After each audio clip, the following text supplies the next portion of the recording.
Hi, and welcome back to another episode of Jim Builds. And today we're going to be talking about the clutch because we do need a clutch that will go from Ford flywheel to a Mazda gearbox. Now, this is the original clutch I have taken out of the Cortina.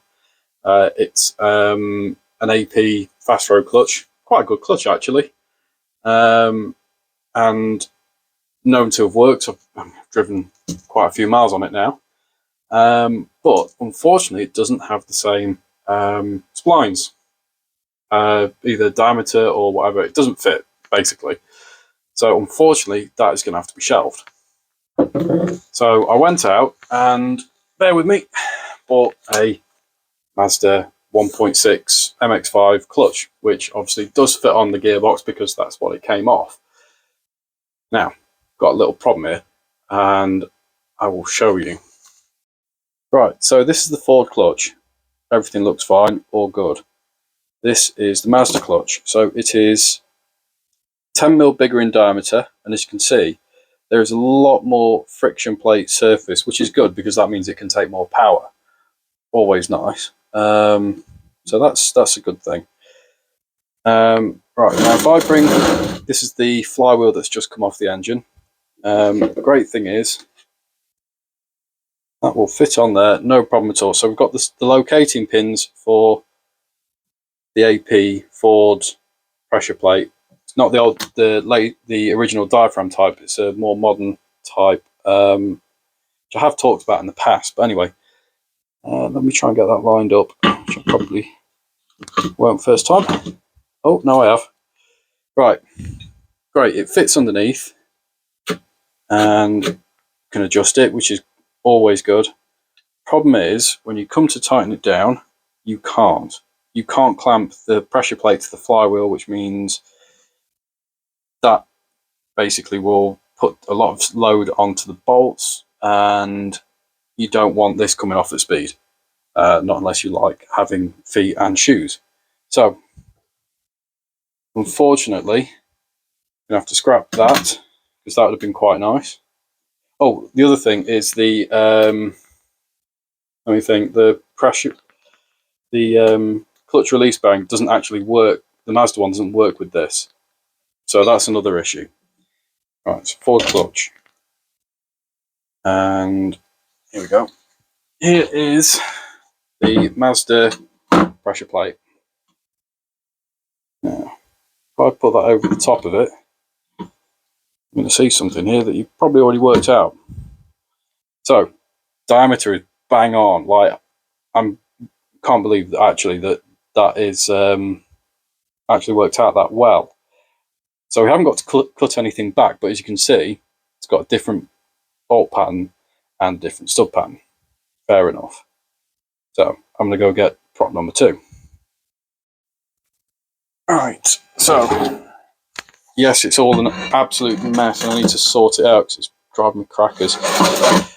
So I've been to see my friend Pete, who has a lot of engineering know-how, but also a lot of machinery, and is better at stuff than I am.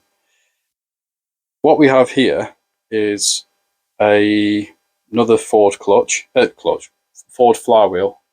Yeah, flywheel, sorry, bear with me. And as you can see, the old pins have been surfaced, ground back properly, and re-drilled for a Mazda pressure plate. So let's just check that. So that's transmission side, so that's correct. And then it goes on here. And then, as you can see, without even bolting it up, we're going to be able to clamp that down. And that is the Ford flywheel with a Mazda clutch. Awesome. Now, obviously, I can't take credit for that because, well, basically, I went over to him and asked him really, really nicely, can you make this fit this? And he said, yes. But I will show a picture of how he did it.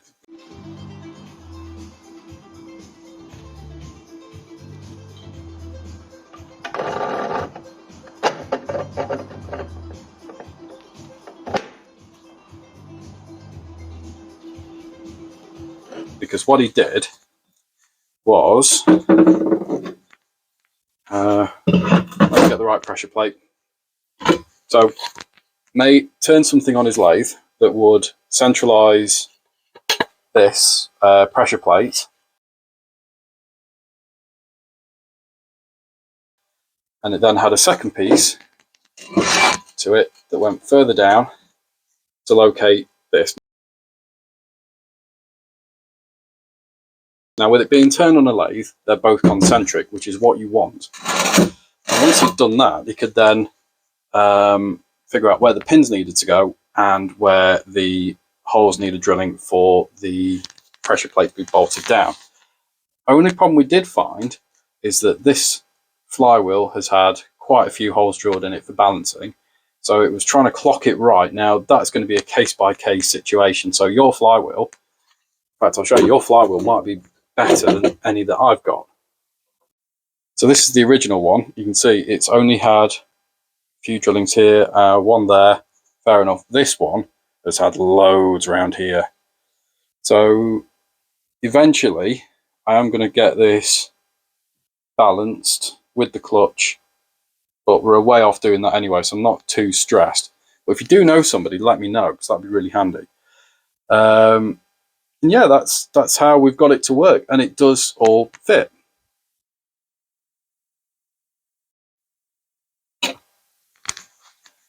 So I hope you found that really interesting. Tried to keep it short and sweet because there's not a lot really to talk about on this. It was fairly straightforward.